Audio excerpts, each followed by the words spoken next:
Hello and welcome to another episode of the Southbound Sports Podcast. I am your host, Richie Leahy. Today, I'm going to talk about a couple different topics. First, just a heads up on our website.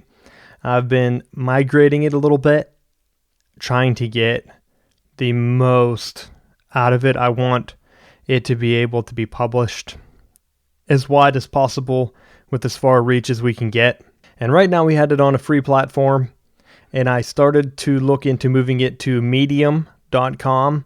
There are a couple other sports sites that are hosted there, and I figured it has a nice social media presence, so I thought that would be kind of cool.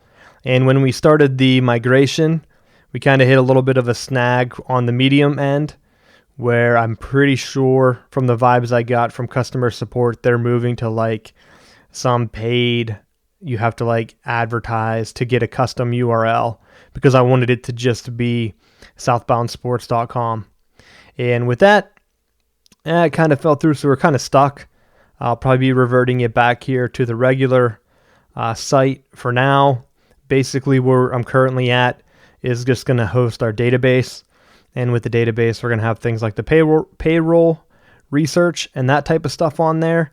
And outside of that, we're really trying to expand more on the blogging platform, like the news type coverage, where we can do like coverage of events and things and get more of a collaboration set up. So I thought Medium would be great for that, and we could just keep our database on the side separate. But it looks like that fell through. So I'm investigating some other platforms right now, currently waiting for customer support to give me the final word on medium.com. But right now it doesn't look good. So our site's going to be in a little bit of flux. My idea was to have the migration set and the site expanded before the NCAA basketball tournament. And I'm hopeful that that happens, but that's what I'm working on. As for live events, I went to the ACC Big Ten softball challenge over the weekend. It was held here in Raleigh. Michigan and Minnesota came to town to take on NC State and Notre Dame. And I really enjoyed the setup that they had. If you're not familiar with the ACC Big Ten Challenge, I'm pretty sure it started in basketball. It was to drive up interest in non-conference scheduling. I think ESPN was behind it. And so each conference matches up their best teams. They play against each other. In basketball, each team plays one game, and then whichever conference wins the most claims the challenge for that year. And so most of the years, like there's a good chance there's a tie, or like one or two. Big Ten was running basketball for a while. I think the last couple years that might have swung back to the ACC. The ACC owned it at the beginning. And with trading teams and evening up the conference, they've kind of expanded it a little bit into other sports. So last year they started a softball challenge. I was unaware of it. And this year I got the notice that Michigan was going to be in town. And I went up to see the event and to check it out. And I really like the format because traveling in the winter months, because it's February, is a little tough on college-aged athletes and students. And so it's hard for them to get into a groove. And most of the time you travel to one team, you sit there for 2 games, and then you head back to school, maybe 2 or 3 game series. But you play against the same teams. This is a great start to the year. Softball just started. And the teams got to travel, play against 2 other teams. They did not play against a team from the conference, so that meant that the Big Ten teams, Michigan and Minnesota, did not play each other, and the ACC teams, Notre Dame and NC State, did not play each other. They rotated back and forth. So Michigan played Notre Dame and NC State, each 2 games. So every team played 4 games this weekend, 2 games against each of the teams from the opposing conference. The Big Ten took this series in Raleigh here, but overall the ACC took the weekend in the overall challenge. I think they had 4 host cities. From what I saw, Raleigh hosted down the road in Chapel Hill. They hosted, I'm pretty sure. Then I think 2 Big Ten teams might have hosted. Or if they didn't, then all the ACC teams hosted, which makes sense because of the Big Ten in the winter. But they were able to play all the games here in Raleigh. Beautiful weather. And it was pretty much you could go in, get a ticket, hang out for the weekend, and you get a ticket for the whole day. So it was great. We went on Saturday and Sunday, and on Saturday it was standing room only. I wasn't really sure what kind of attendance softball would get, but I was very impressed with it. Took a lot of photos. I'm working on getting those up into the blog once we get that figured out so that you can see them and get my coverage and thoughts on the weekend. But if it happens again, and I don't know if they do a baseball weekend, but if it's something, if you're into baseball, softball, I recommend checking it out if you're into college sports. Even if you don't follow a team or not, it's a pretty good weekend, very family friendly. They had mascots there, different events going on. So I encourage you to check that out. It was pretty cool. Now, on to the college landscape. There's been some pretty disturbing things coming out of Michigan State, and it's just weird. There's a lot of smoke up there, and typically whenever this type of thing happens, when it blows up and there is this much smoke, there's going to be fire. It reminds me of the Baylor situation, where there were a lot of rumors coming out about misconduct, sexual allegations that were shot down by the school. It's the same type of stuff happening at Michigan State. First, in their women's gymnastics program, they had a team doctor that was molesting the gymnasts during regular exams. It's been covered. I'm not going to go into details here, but if you want to look it up, it's the Michigan State Spartans. They had a team doctor. I think they worked with the actual U.S. women's gymnastics team at one point, and he would take the girls in for exams, and he would basically molest them. And it's very uncomfortable reading some of the girls' perspective. I guess they had brought it up while they were at state or while they were part of the U.S. national team, but they were kind of just shot down, saying that he was a very great doctor. He knew what he was doing, and he was saying that it would release their stress or something weird. But it's a very creepy situation. So you have that, and you think, well, that could happen anywhere. One rogue doctor, can't blame the school, can't blame anything else. Even though it seemed like the athletes had tried to talk to higher ups and they didn't get the support, very similar to what happened in the Penn State situation, where the higher ups kind of just blew it off. And even in that one, where Sandusky, he was supposedly kicked off coaching football, but he still had access to the gym. And that's just crazy to me. And even now on the Sandusky thing, his son came out, he just got charged with the same thing. And it makes you it hurts my heart just to even think about it. And so with that, there's other things coming up at Michigan State. I saw a video posted by, I think, the Detroit Free Press. If you want to look it up, there was an attack on campus, and they were investigating to see if any athletes were involved. And there are rumors that some football players were involved in this robbery/fight, and also in some sexual abuse allegations similar to what Baylor had happen, where it's been sealed into student records or whatever. Nothing was ever done. Some students got the university police are now investigating it. But the video I saw in the Free Press was someone who was in a fight. He got knocked out. So he's out cold on the ground. People are still kicking him while he's down. They're kicking him. Someone runs up, reaches in his pocket, takes his phone or whatever he had in there. You couldn't really tell. And so while this dude is knocked out, everyone's just running up, taking stuff off him. It's crazy. So that's out there. A lot of weird stuff going on up at Michigan State. If you're interested, go ahead. You can research it, dig into that and see. But a lot of crazy stuff. So I hope that they get that straightened out. You never want to see that anywhere. You can't blame really the institution. Sometimes it's a culture. I heard that one of the football coaches might have been suspended for his involvement, which, it happens at a lot of different schools, so you can't really just blame one. Louisville just had the same situation where they were buying prostitutes or whatever for the team, one of the coaches was, and the head coach didn't know. He pretended like he didn't know. Anyone who played college sports knows that the head coach knows every single thing that happens.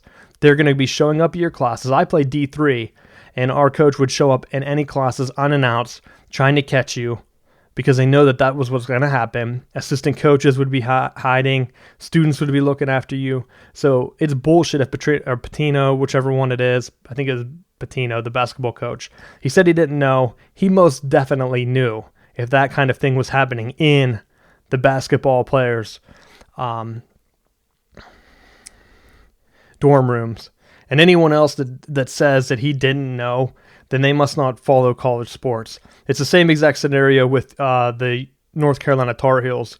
When their coach said he didn't know what classes his players were taking, that's a complete lie.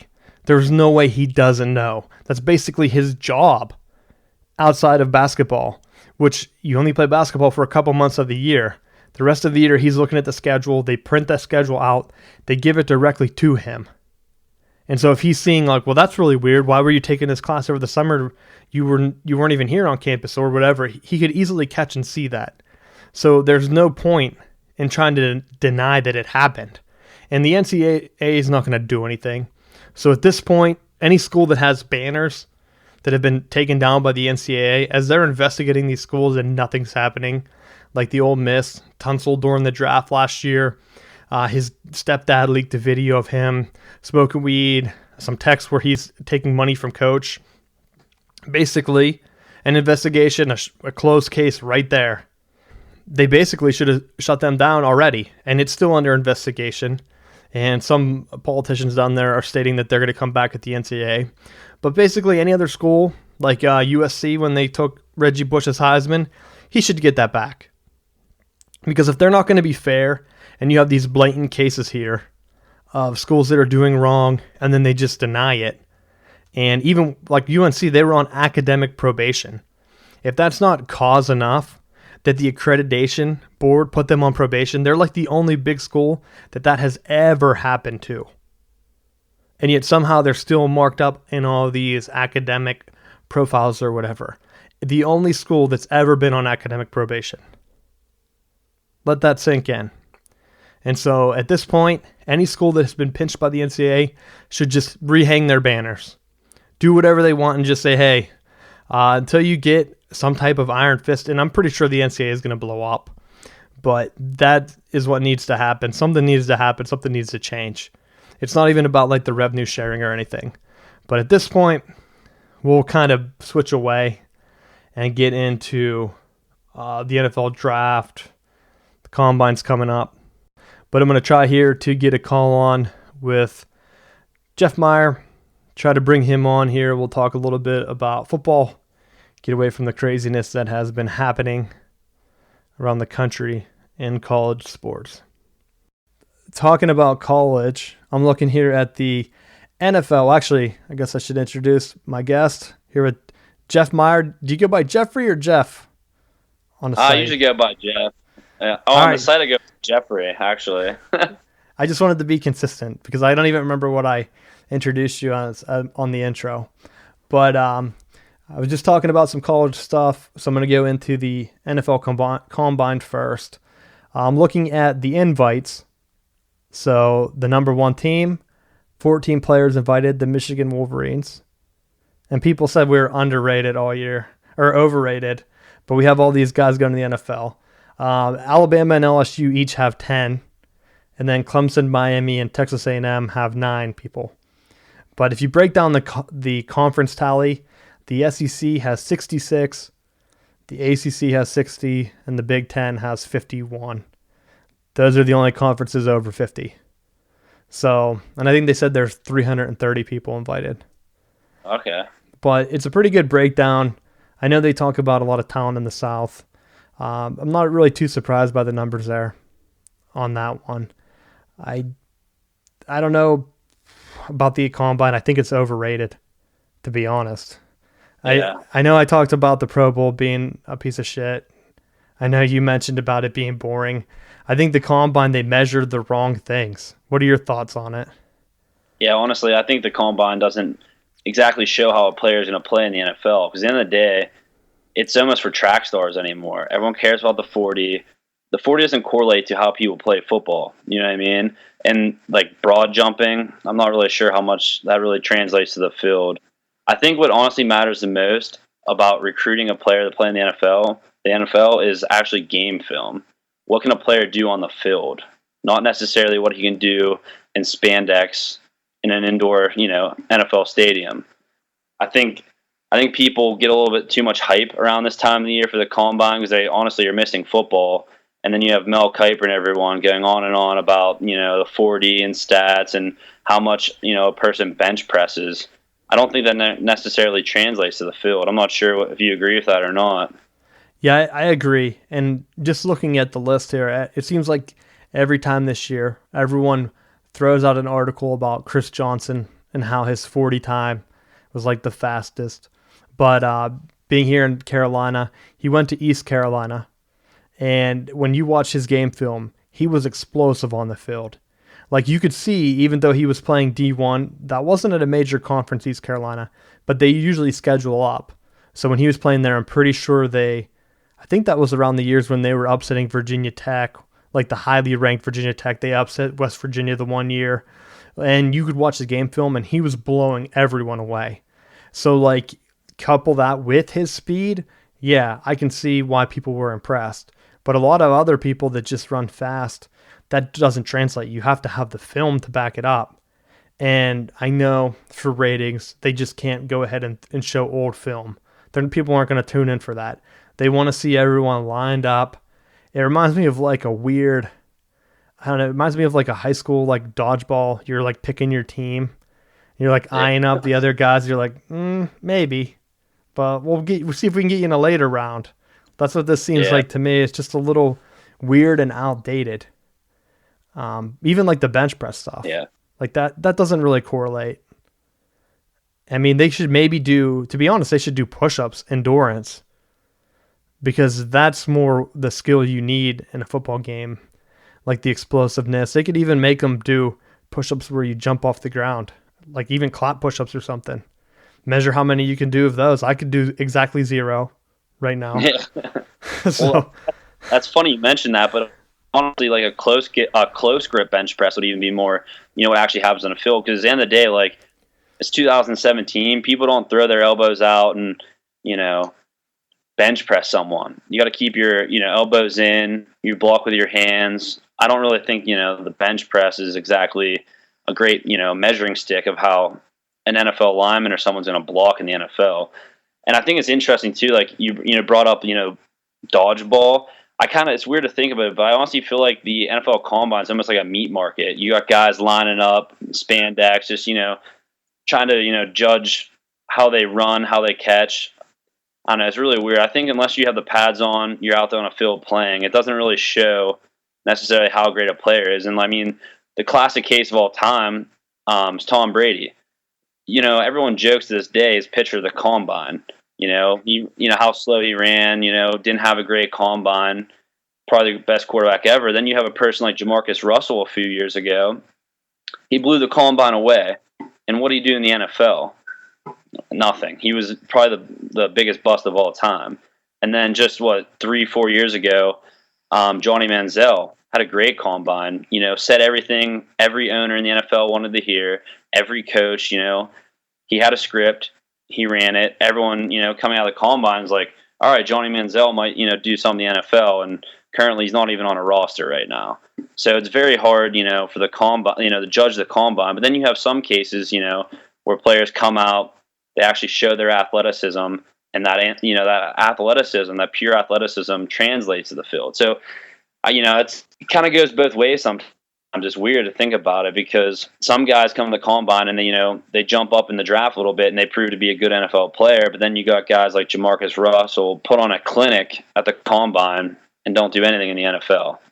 So it's one of those things where it's very hard, and that's why they have GMs in the NFL make so much money because those are the guys that have to make a decision whether or not the combine really matters, or if it's game film or personality, or like with Johnny Manziel, if he's just giving all the right answers to the combine at the interviews. You know what I mean? Yeah, and I agree. You have a ton of different people like just picking you out, trying to get you to fit. And I think back, like even some of the position stuff, they look for everything's specialized now. I think like looking at Michigan, we have Jabril Peppers. He left early. They're making him work out as a linebacker. And I just don't see that's not going to work out for him. It reminds me of when they had Eric Crouch from Nebraska. He came out as a quarterback, and the teams didn't even want to see him at quarterback. He had no chance to be a quarterback. They immediately wanted him as a wide receiver, and then they were like, well, you're not that good of a wide receiver. Well, no shit. I didn't play wide receiver. So, like, I know Peppers was lined up as a linebacker this year, but he reminds me more of like a Polamalu. I talked about it with Matt on a previous podcast, and now that it's official, he's trying out at linebacker.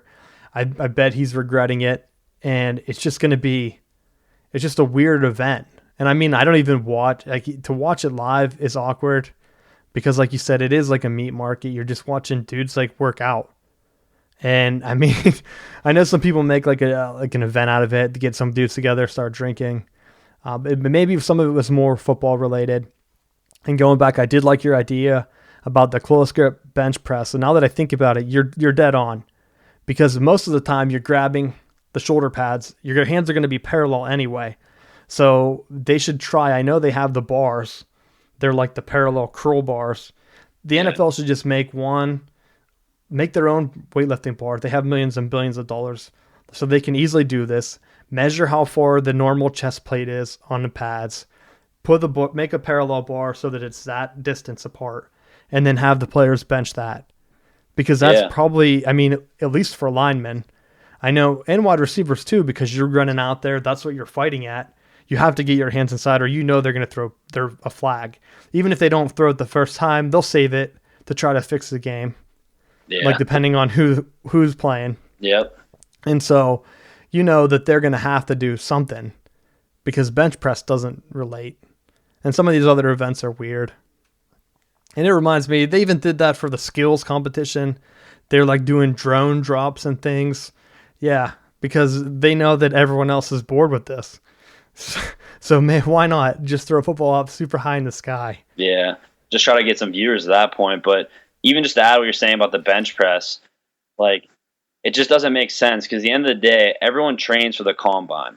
So if you would make a specialized bar, something that's more realistic, I don't know what that would be. You have some suggestions there, but if you tell every player a year out, like, next year the combine, this is an event we're going to have. It's more realistic.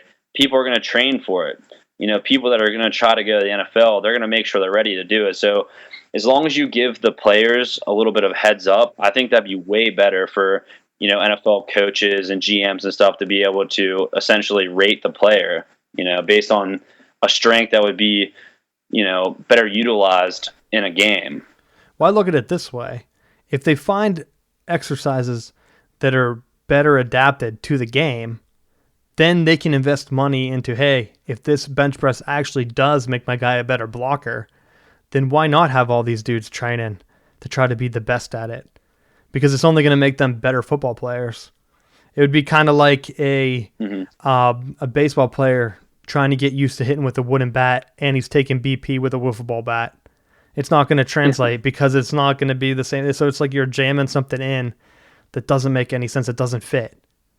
And so you're kind of just screwing yourself. All right. That call with Jeff, we ran a little bit long. And so we're going to split that up, and you'll hear the rest of our conversation next week. So thank you for listening. We're going to pick up with NFL Combine talk a little bit next week. And keep an eye out on our site. It's still being expanded. We're growing the site to get more content out there for you guys. If you have anything, any comments, anything you'd like to see, please let me know. I'm expanding the research section of the site. Going to get some more rankings and stuff up. So sit tight. I will be expanding some social media presence and have some exciting plans here in the future. So keep an eye out for that. Thank you for listening. You've been listening to Southbound Sports, and I am your host, Richie Leahy.